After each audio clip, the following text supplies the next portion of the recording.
দাঁড়ালো। সঙ্গে সঙ্গে পোগো উল্টো বাগে ঘুরে হাঁটতে লাগলো।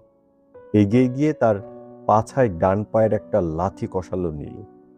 শালা, বদের হাঁড়ি! কাঁই শব্দ করে ঘুরে দাঁড়ায় পোগো।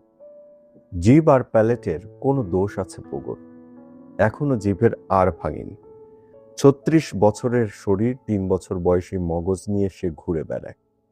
গরম খেয়ে বলল, খুব ঠাভান নীলু, বললে দিত্তি, খুব ঠাভান। ফের কষাবো আরেকটা? পোগো তিথিয়ে যায়। শার্টের ভেতরে লুকোনো হাতছুরি বের করবার প্রাককালের ভঙ্গিতে রেখে বলে, একদিন ফোটে ডাবি ঠালা।